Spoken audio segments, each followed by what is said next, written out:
An urgent call is coming in from the niece of an elderly man. It's an 80-year-old male. The problem is written as mini stroke. Sounds like he's fallen down and he has some slurred speech. Okay. The caller is not actually able to get into the house. All doors are locked. Patient is on the ground, incapacitated. Oh, God. Okay, well, I'm smashing a window then, mate. Kick the door in. I'd love to see you try and kick a door in. I'm confident I could kick a door in. Pretty I'll hard. kick doors in. If a door needs to be kicked in, I'd back myself. The last 2 occasions, first kick, door opened. Speaks for itself. I'm more of a window smasher myself. Eamon likes to kick down doors because that's what movie stars do. So we have a bit of a difference of opinion. I also couldn't kick down a door. But behind the banter, there's business to attend to. Although we're having a joke, what we're actually doing is brainstorming. Okay, we've got bystander waving down here. We're thinking about how we're going to get into this house, how we're going to access this patient. This is pretty serious. My name's Mike, this is Eamon. And who's the patient? What's his name? Steve, his speech is slurred like he's had a mini stroke. 84-year-old Steve has collapsed on the floor of his locked house and can't get up. Since arriving to check on him half an hour ago, his worried niece hasn't been able to get to him. Apparently there's a key here. Oh, right. So that will need a code to access.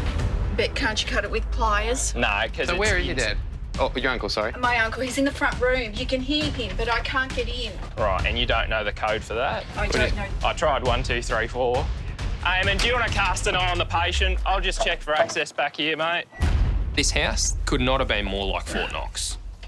Every single window is locked, or even worse, it's got one of those metal shutters over it, so there's no way we're getting in there. Steve, can you get to the front door? He can't get to the front door. He's on the floor. What's he saying? He can't walk. We're going to get to him. We're just going to do it the least sort of distractive way Yeah. possible. Can you pick the slot? I wish. Steve's speech is slurred, a classic stroke symptom that has Eamon on high alert. The longer it takes a patient to be treated for their stroke, the more profound the damages to their brain are. It's starting to look like we're going to have to force entry into this house. Well, it's locked up tight. You know, we see so many people in this job who don't have family for whatever reason.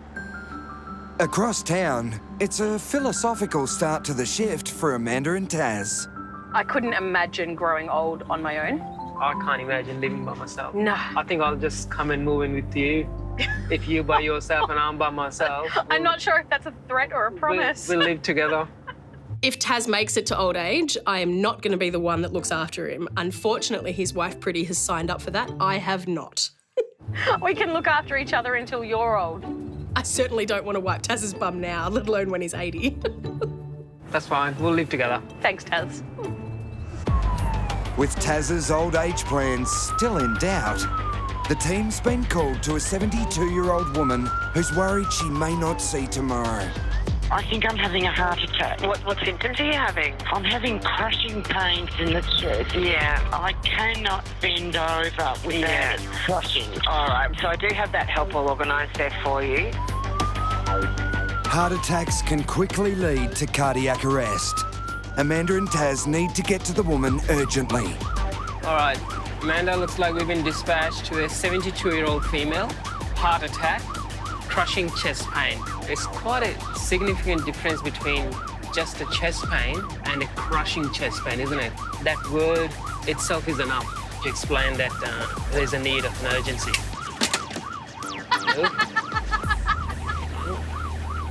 That's just how urgent it is. Yeah, it is.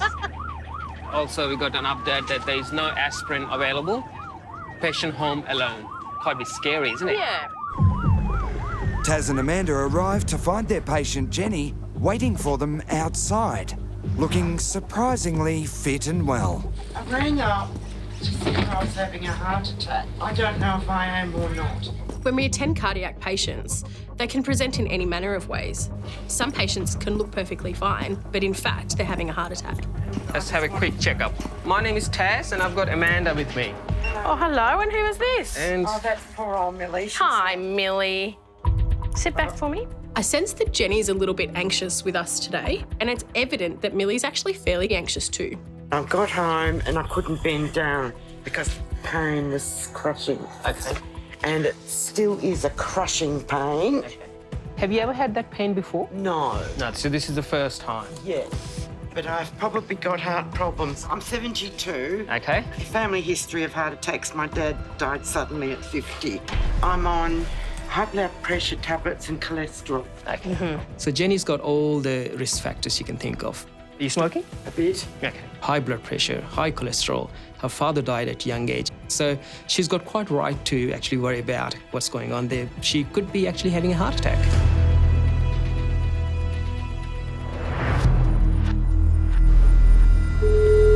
Emergency services. Go ahead, caller. Tell me exactly what happened. I'm choking. Okay, we'll get you some help.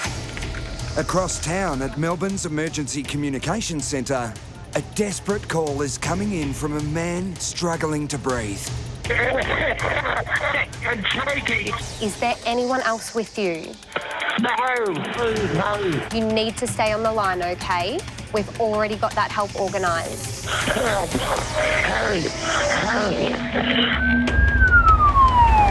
Intensive care specialist Cullen is closest to the job. When you go to these sorts of jobs, the adrenaline's running high. Choking is definitely a life-threatening emergency. 19, 17. If the patient's airway is completely blocked, their brain is not getting any oxygen, and there's only a few minutes before their heart will stop. Hello, ambulance. Where are you, mate? Hello, ambulance. Go, mate. My name's Cullen. What's your name? Cullen arrives to find 66-year-old Warren in serious trouble. Can you talk to me? Have you been eating? Yeah, a bit of ham. Bit of ham. So when did you eat this ham? Oh, about 5 minutes ago. 5 minutes ago. All right. When I first arrive, I see lots of saliva coming out of Warren's mouth, which means that he's obviously not able to swallow. So I'm thinking that he's got an obstruction around his airway. All right, open your mouth for a sec. And I can tell by the look on his face that he's really struggling to breathe. He's giving me these eyes like, I'm going to die.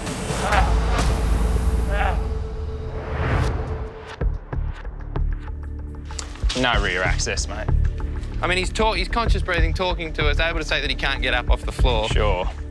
Mike and Eamon are desperately trying to get to Steve, who's collapsed on the floor of his locked house. No, it says a lockbox, but nobody knows the code.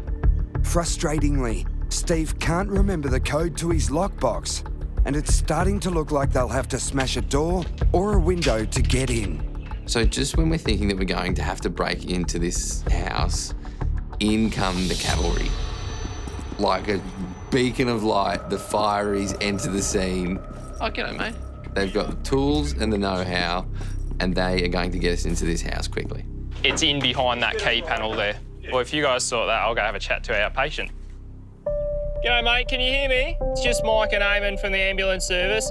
Some firefighters are here. They're going to try and get into that lockbox. If we can't get into that, we may have to cause some damage to get to you, because we can't leave you on the floor all day.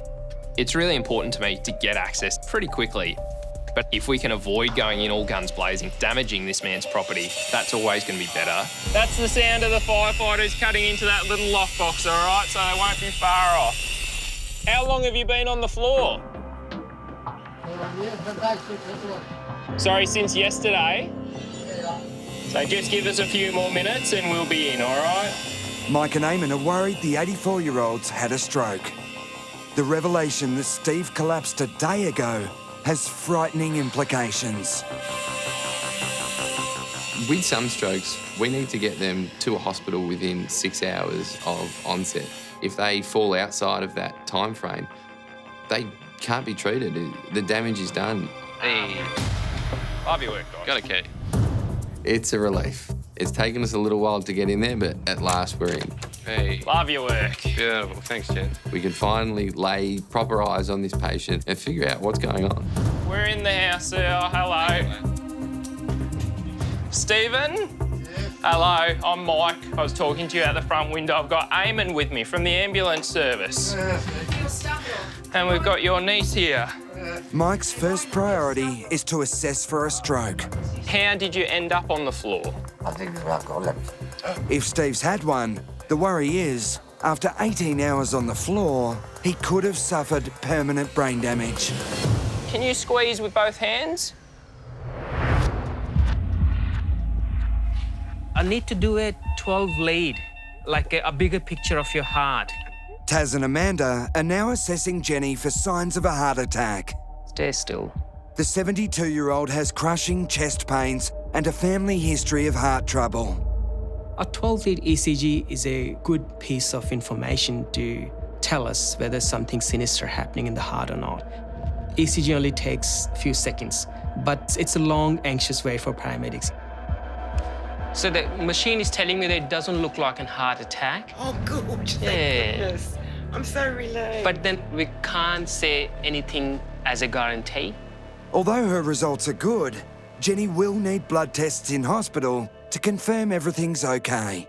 But before they can leave, there's one more important matter to attend to. I need to get the dog organised. I'll just get some water for her. I can do that. She's got Cushing's. Poor little thing. So Jenny tells us that Millie in fact suffers from Cushing's syndrome, which means that Millie's body releases too much of the stress hormone cortisol, making her far more likely to become anxious in the absence of Jenny. Make sure you give her a kiss goodbye before we go. I am an avid dog lover. I have 2 of my own beautiful fur babies. I've got Rogue and Vader. So I totally understand the connection that Jenny has with Millie. Millie is Jenny's #1 priority. So to get Jenny out the door and get her into the ambulance, our #1 priority is also Millie. Millie, where are you going? All right, there you go. There you go, mate. Millie's got more hair than me. She does have more hair than Well, you. she's losing it. Look at the tail. She's That's gorgeous. Not the rat stuff. That's part of the Cushing. Yeah. Stay, Millie. Bang in a minute. It makes me so happy to know that Jen, who lives on her own, has her little fur baby companion, and it's so nice to know that they look after each other. This is aspirin, so just chewable. You can just chew it. Because she's still in danger of a serious cardiac event, Jenny's given aspirin to thin her blood. So how long have you been in that? This is my 11th year. Oh, goodness. I know I look like a baby, but trust me, I'm very experienced. I'm joking. Well, everyone looks like a baby to me. Well, my partner she's definitely a baby. She looks like a baby. She behaves like a baby. What do they say? Happy wife, happy life? Are you really married? No, I'm his work People wife, think- Jem. You're not really. People think that we are, but I can't even handle one at home, let alone, another one. So... It's really important to keep patients like Jenny relaxed and calm. Anxiety is not going to help anyone. As they arrive at hospital, cardiac specialists are standing by to run more extensive tests on Jenny's heart. I think it was nice to see that Jenny responded quite well to our rest and reassurance and the way Amanda looked after Millie before we left for hospital. But we still cannot rule out whether she's having a heart attack or not. I wish I had to put on my lippy. Oh, that's all right. You look gorgeous.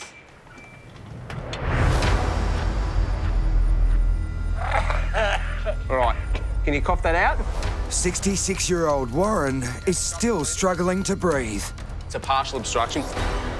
Intensive care paramedic Cullen is desperately trying to locate the piece of ham his patient is choking on. I'm not sure at this stage whether it's in his food pipe, whether it's in his windpipe. And that's one of the things that I need to work out pretty quickly. As more crews arrive to help, Cullen gets to work to remove the piece of ham. Open your mouth there. I'm going to have a listen to your breathing. I'll just have a listen. Warren's producing a lot of saliva, which means that he's obviously not able to swallow. Doing a good job, mate. In and out. I can hear good air entry into his lungs. So I'm starting to think that this obstruction might be in his esophagus or food pipe. He's definitely having trouble swallowing. Yeah, you can hear a gurgle. There's something there. thing about it, I've got a small tube in my throat. You've got a small what, sorry? A small tube. And I have, I'm stuck, Your esophagus is small, is it? Yes. The ham appears stuck in Warren's undersized food pipe. But even though his lungs are clear, Warren's breathing is still in grave danger. Just wipe some of this stuff off your mouth. Right, we can't clear that. It's the massive production of saliva that is what is threatening his life at this point in time. Open your mouth there. Because he has a blockage, it can't go to his stomach. So there's only two places the saliva can go. It can either come out his mouth or it'll go into his lungs, and that's not a good thing. Anything coming up? Effectively, Warren is drowning to death with his own saliva.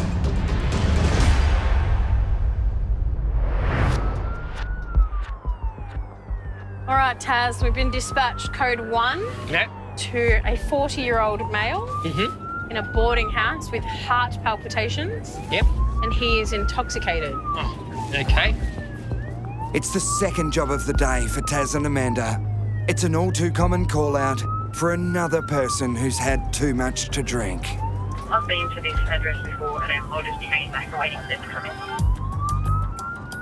For safety reasons, a single responder at the scene won't go in until there's backup. I suppose my main concern would be if he's had something other than alcohol or what he's been mixing his alcohol with. Safety first. Oh, yeah, obviously safety first. With the ever-increasing number of paramedic assaults happening across the state and across the country, whenever we go to a place like that, you can't help but start to feel a little bit scared. So you've been here before? The mood at the boarding house is tense. I think danger is the first thing we have to eliminate before we start approaching the scene. Is it him? Guess so. And the best strategy sometimes is that if you're not feeling comfortable, don't go in. We're here for you. People under the influence of alcohol can have an unpredicted behavior. So I'm concerned and vigilant. What's your name? Did you call for an ambulance? What's happening?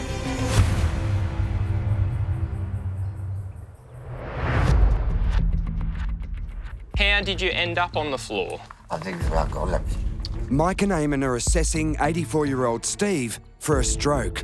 I want to check you for injuries.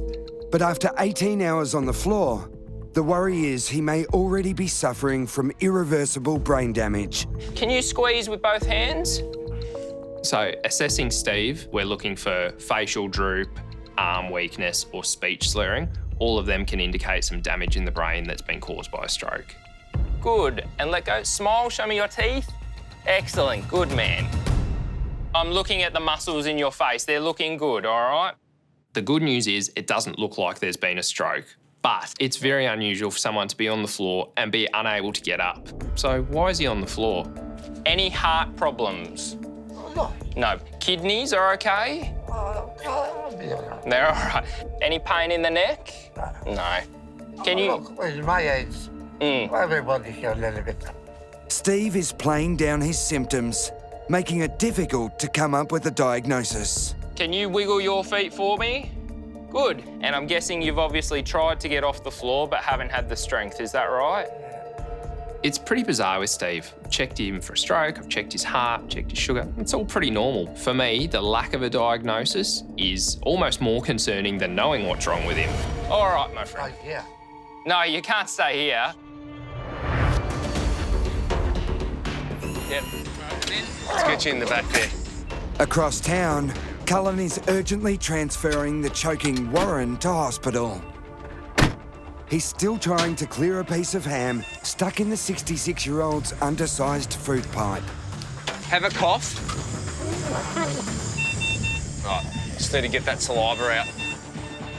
Warren has a small esophagus and is producing so much saliva from the blockage, it could start flooding his lungs. Get this.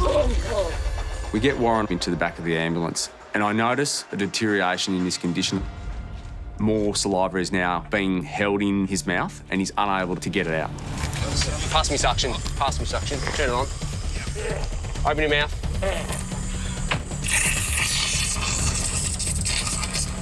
Cullen does his best to suck the saliva out, but Warren's condition is going rapidly downhill. He's deteriorating, yeah. Sit forward for me. Sit forward. I'm going to do some back slaps.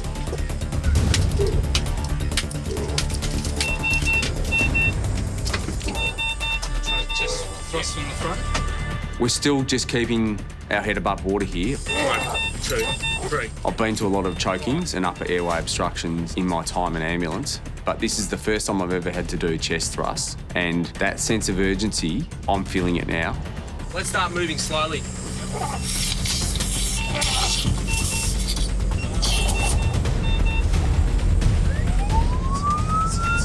Did that last suction improve, Warren? No, all right. As Warren's condition continues to deteriorate, there's little more Cullen can do. We're doing our best for you, mate. We can't clear this.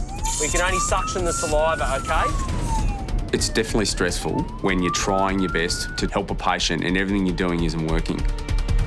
All right, we're going to lean you forward. We're going to do a back slap.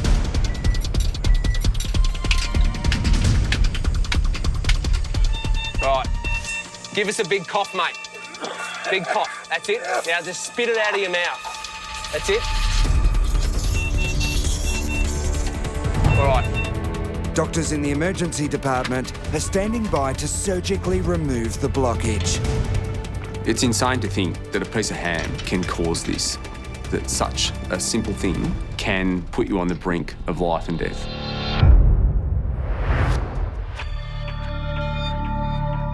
That's it, my friend. And just onto your bottom for the minute. Mike and Eamon are finally helping 84-year-old Steve off the floor. That's it. 18 hours after he mysteriously collapsed. 1, 2, 3. What we can't always do in ambulance is diagnose exactly what's wrong. So all we can really do for him is get him up to the hospital for further tests. Because we've got to get down those stairs at the front. But getting Steve out of his super secure house could be nearly as tricky as it was to get in. We've got him onto our wheelchair, but that's the easy bit. All right, so we've got a special wheelchair to come down the stairs on a track. There's a massive flight of stairs to get down. And you're there, mate. Right. The house just makes me sigh. Built up quite high, you probably got a great view from it. Ambo's nightmare. Lock the door. He said lock the door. Yes. You're worried about people getting in? It's hard, I can tell you. With just a landline for contact with the outside world, Steve, who lives alone, could have been stranded on the floor much longer. So Steve falls into a demographic of patients that are extremely vulnerable. Frequently we do attend patients who are left on the floor for hours, days, and sometimes it can be fatal for them. Have you ever fallen over like this before? No. No. Good. It's hard living by yourself and being an older person. We need to think about what we can do to make sure that if you do fall again, you can call for help straight away and not be on the floor for almost a whole day. Have you ever thought about having one of the bracelets that you wear? It has a button on it, and if you need help, you push the button. Tell traffic to do it. I'll be next to the telephone. Yeah, but you're a busy man. You're going around doing things. You won't always be next to the telephone. I'm giving Steve my little spiel about, think about this, maybe put this in place, and he doesn't want to have a bar of it. What I'm going to do is, you make your own decision, but I'll ask the hospital people to explain it a bit better to you. I wouldn't want this to happen again. I think we find with a lot of elderly patients, they're fiercely independent, and I get that. It's really difficult to say, look, I'm not as good as I used to be. I need that bit of extra help. It's not an easy thing to admit to yourself. Steve will need to be fully assessed at hospital to find out what's caused his scary fall. How you doing, Steve? Did he take good care of you? Yeah, he's a good boy. I'll try my best. You sit tight. I worry about Steve because if his niece hadn't have come by, he would have been on the floor for who knows how long. He might not have made it. I think about myself in that amount of time and, look, I'll probably be a bit of a grumpy, bit of a stoic older guy that doesn't want help. So I feel for him, I really do. There's a lot of oldies that are isolated. I need those alarms.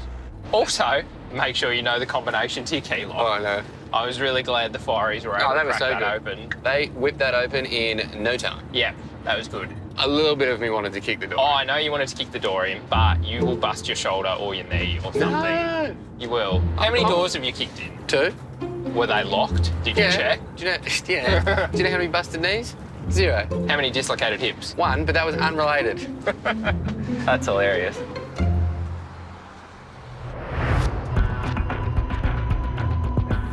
What's happening? Well, no, I've been drinking so much.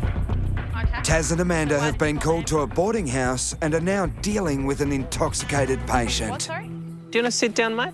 We'll sit you on a chair. I think that's probably for the best. Because of safety concerns, they're taking a cautious approach.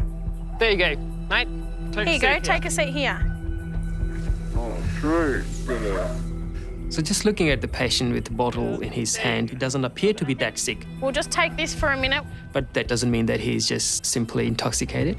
We need to give him a thorough checkup before jumping on to any conclusion. Do you mind if I take your blood pressure? You can take any pressure you want. Okay. Do you have any medical concerns today? Heart murmur. Heart murmur. Okay. Do you take medication for that? No, I'm taking energy. Are you supposed to? Not that no. Are you in pain? Oh, yeah, I want to rip my heart out. Just gonna attach a few Are dots. you feeling some pain in your chest, are you? Yeah, I've always. Try not to move. Just keep your hands still. Nice and Good still. man. With only limited information, Taz and Amanda run a check to see if there's anything wrong with the man's heart. Whatever we can check out on the machine with your blood pressure, your heart rate, your temperature, your ECG, your oxygen. Everything's looking really good. Oh, when I go to hospital, that's all the shock unit. Okay, let's take you to hospital. Those readings are okay. Vital signs and everything are within the normal range, but we realize that this person may be suffering from some sort of mental health disorder. And we still need to rule out completely that it is not a cardiac event. And to do so, we need to get expert opinion from doctors and blood tests. Cool hat. I like it. This looks like Johnny Depp from Pirates of Caribbean. Yeah. I think with every mental health patient or patient with alcohol intoxication, there's always a moment of that icebreaker thing, and the whole scenario can change. Jack Sparrow. All right, Captain Sparrow. We finally get him in the back of the ambulance, and things take a very unexpected turn. If you ever seen a cat going moo. I often hear cows go moo. Yeah, that's what they sound like.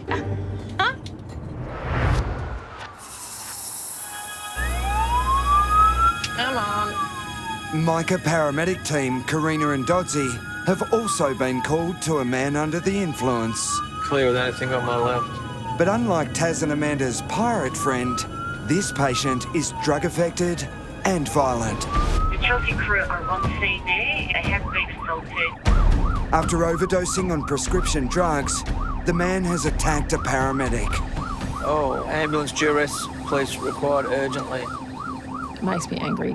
Nobody deserves to be assaulted, yelled at, hit, spat on, whatever it is. That's unacceptable. She's trying to get over. Yeah, something. Do something. Just don't do nothing. In Victoria, one paramedic is assaulted every 2 days. Tensions in the ambulance are running high. Dude, did you even look, champ? He's not looking. Assaults on paramedics can be pretty serious. You know, we've had ambos that have had broken bones and been punched quite harshly. We know there's safety in numbers. So police will get dispatched straight away, but we need to make sure we get there and look after our colleague. I reckon we'll be pretty close. Turn them off. Silent approach. Sirens are cut in case the already volatile situation is made any worse. I mean, you drive to the job, a bit of trepidation, you're a bit anxious. This could be one man, this could be 10 men that, you know, see the ambos as a soft target. So we have to be on high alert. Oh, there you go. Where the policeman's are.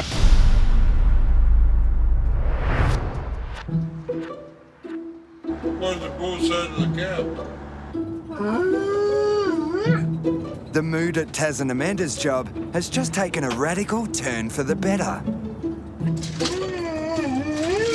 Their intoxicated patient is now entertaining them in the back of the ambulance Hey, Amanda. Yeah. I can't impersonate bull because I think I'm pretty full of bull. I reckon this truck is fairly full of bull at the moment. I don't want patient to think that I'm making fun of them or I'm making joke of them. I always try to make fun of myself, so they start feeling comfortable that, okay, they have a bit of a laugh. Most of the time, that does the trick. Are there any other animals that you can impersonate? Pig?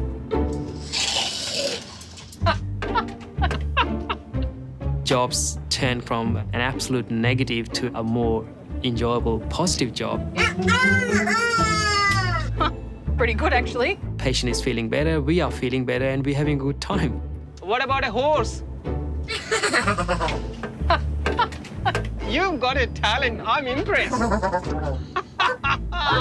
We've gone from a patient who potentially could have been quite aggressive to a guy who went through an entire farmyard of impersonations, and actually they were pretty good.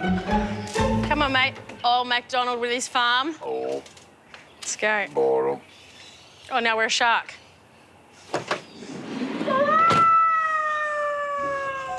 I think people forget about people like this in society, but you need to realise that all they just need sometimes is a little bit of kindness. Good man. Come on.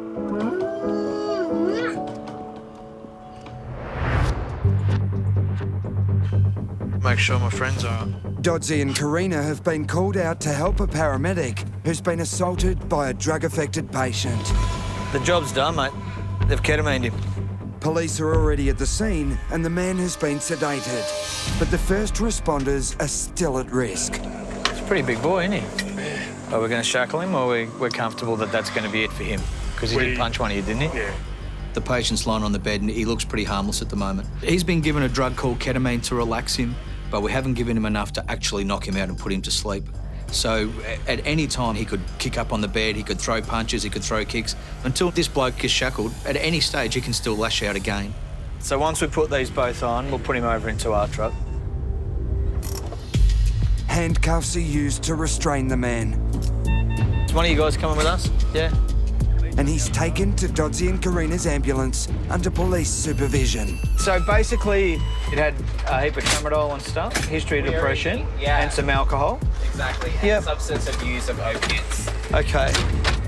Paramedic Ramel was hit by the man soon after he arrived to help him. Do we know what time he took all this stuff today, Ron? Do we know what else? So it was only tramadol that you guys could find in that aspect? He's not meant to be on it, really. Yeah, sure. He doesn't know where he got it. No worries. We responded to a drug overdose, tramadol, which is an opiate. So we've given him some medication, midazolam, initially just in the arm, and then he basically just started to become severely aggressive. And he swung his arm and it hit me in the face. Yep. I've never been assaulted before, so it's quite upsetting. Are you okay? Oh, I was just shocked, because as soon as I gave him midazolam, he just went down. Okay, but you're okay? Yeah. Yep? All right, no worries. Anyone getting assaulted is not right, because we are just doing our jobs, especially paramedics. Regardless of his whatever, he still assaulted you. So make sure that there's some paperwork that gets put in for that. All right, yep. Thank you. Do you no need worries. anything else from us? You did a great job, mate, that's all. Thank you. You're welcome. You're very welcome. This is a game changer. Ramel's quite young in the job.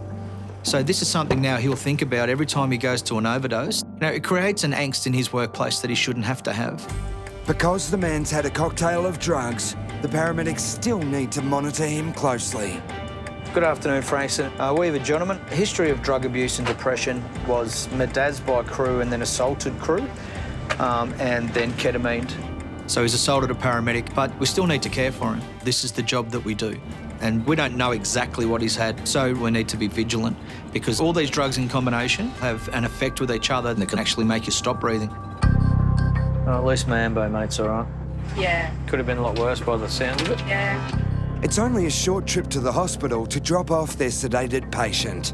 He has just carried out one of the 600 acts of violence against paramedics in Victoria each year. In my job as a paramedic, I'm not judge and jury. All right, let's get our newfound friend out of here. This bloke's obviously having a bad time at the moment, but I would hope that us getting into hospital would create a process of him getting help. Just being that person in the forefront to make a difference. You know, it's the reason I get out of bed every day and come to work. It's been more than a year since mandatory jail time was introduced for people charged with attacking paramedics in Victoria. But in some cases where drugs were involved, the sentences have been overturned. I know that gentleman was probably not in the right frame of mind. There's, you know, drug-induced and so forth, but we've all been pissed and been idiots at some stage in our life. Controversial, I know, but I'm not for people in an altered conscious state, you know, just being thrown in jail willy-nilly or doing a sentence. I always believe in second chances in life. Do you know what? I'm a bit cranky when it comes to this subject. You choose to take those drugs, so I don't see that as an excuse for your behaviour. Yeah, no. If you can't control your behaviour, don't drink and don't take drugs. It's not an excuse. All right, that's going to the next level. We all have silly moments. I'm not saying that I haven't done anything stupid or I haven't been drunk, but I have not hit anybody who was there to help me. I have been hit. I've been sworn at a lot. There's nothing that you can say to me that I haven't already been called at some point.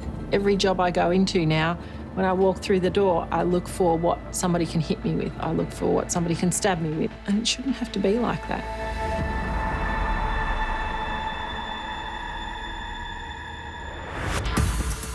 It's been 2 weeks since Warren was rushed to hospital, choking on a piece of ham stuck in his undersized food pipe. Pass me the suction. We're doing our best for you, mate. We can't clear this. Warren needed surgery to remove the blockage and is now taking every precaution to stop another near-death episode. I cut it up small and I always finish it off with ice cream. Because ice cream slides it all down and lubricates my throat, which is really good. I go through about half a dozen boxes of ice creams a week. Warren's trip to hospital was the latest in a long line of choking emergencies. Oh, I've had a gutful, mate. I really have. At the moment, my tube is only mostly a third of what it should be. I'm reluctant to go out because I get scared and I don't want it to happen in front of people. It is frightening. It is scary. All I wanted is to be fixed. Warren is now on the waiting list for an operation to stretch his esophagus. Doctors are optimistic about the outcome. Well, it's locked up tight. Mike and Eamon had to call backup to get into Steve's locked house. That's the sound of the firefighters cutting into that little lockbox, all right? He had been collapsed on the floor for 18 hours before his niece found him. Tests revealed an infection in his legs had caused the fall. The infection has now been treated, and Steve is still considering a bracelet alarm system. I wouldn't want this to happen again. The man who lashed out and struck a young paramedic has admitted he hit rock bottom. He checked himself into rehab and apologised to Ramel. It still is a crushing pain. And it's been 4 months since Jenny called paramedics, terrified she was having a heart attack. With the family history of heart attacks, my dad died suddenly at 50. Doctors found some arteries with reduced blood flow, but after 3 days in hospital, she was given the all clear. Sadly, shortly after she came home, Jenny's loyal companion Millie passed away. She was my friend. I loved her. I still do. It was too hard for Jenny without her friend. There you go, Poppy. So along came Poppy to help Jenny stick to her new fitness regime. I do have to make a lifestyle choice if I want to live longer, like more exercise and, boring food. Good girl, walkies. Walk, salads and stuff. No cream cakes. You're a good girl, yes you are.